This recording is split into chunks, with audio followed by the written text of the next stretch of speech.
வணக்கம். உலகின் எந்த மூலையில் நீங்கள் இருந்தாலும் சிட்டுக்குருவியின் கால்களில் நூலை கட்டி இழுப்பது போன்று என்னிடம் உங்களை நான் அழைத்துக் கொள்வேன் என்பது சாய் சச்சரித்திரத்தில் பாபா கூறும் மகா வாக்கியம். இது சத்தியமான வாக்கு. இப்படித்தான் அவர் உங்களையும் என்னையும் நம் போன்று லட்சக்கணக்கான பக்தர்களையும் உலகம் எங்கும் இருந்து தன்னிடம் வரச் செய்து அனைத்து வேண்டிய வரங்களை அள்ளி அள்ளி தருகிறார். பாபாவை நினைப்பதும் அவர் பற்றி பேசுவதும் சச்சரித்திரத்தை படிப்பதும் ஒரு சுகமான பரவசம் தரும் அனுபவம்.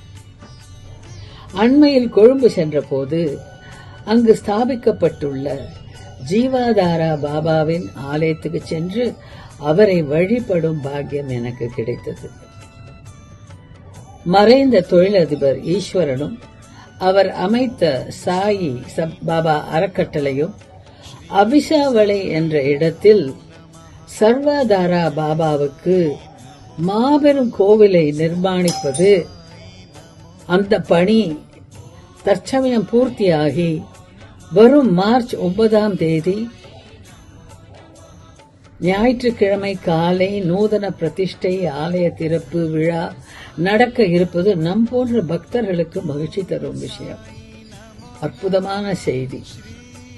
சாய்பாபாவின் விசேஷ பக்தையான ஜெயாவாகியின் வேண்டுகோளை ஏற்று துபாயில் இருக்கும் மிக சிறந்த பக்தர் அனுப்பியிருக்கும் 5.5 அடி உயரமுள்ள மிக மிக மிக உயிரோட்டமுள்ள பாபாவின் சிலைதான் அன்று அபிஷாவளியிலே பிரதிஷ்டை செய்யப் போகிறார்கள்.